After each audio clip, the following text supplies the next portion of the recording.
The Society Against Sexual Orientation Discrimination is calling it its LGBTQ plus manifesto for the 2020 regional and general elections.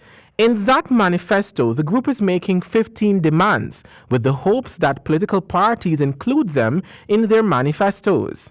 With less than a month to elections, not all the political parties contesting the polls have launched their manifestos. From the areas of constitutional reform to education, the group during a press conference says the 15 items are minimal appeals.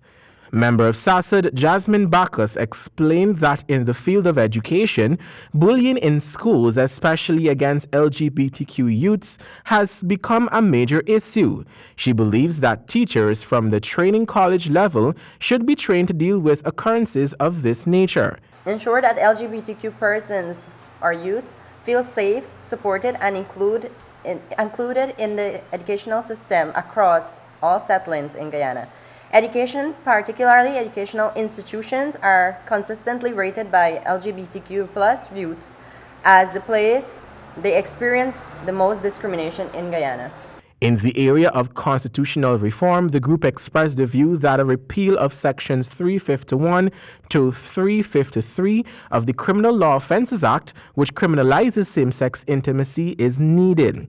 SASAD's legal officer Devon Black explained that the group is hoping that several other sections of the Constitution is reformed. SASAD is calling on the next government to include sexual orientation and gender identity as grounds for discrimination in the non-discrimination provision of the Guyana Constitution by 2025.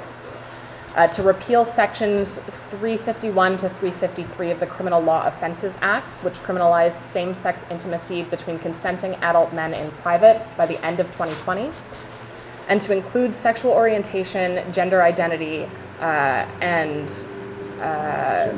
gender expression as grounds for discrimination in the Prevention of Discrimination Act by the end of 2020. SASA's homophobia education coordinator Valini Leach explained that in the public health sector, whoever takes office must make pre-exposure prophylaxis available in all public health systems.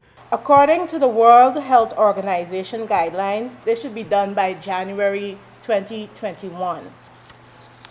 Allow persons who have been exposed to HIV to access post-exposure prophylaxis, or PEP, regardless of the circumstances of that exposure, and this should be done by the end of 2020.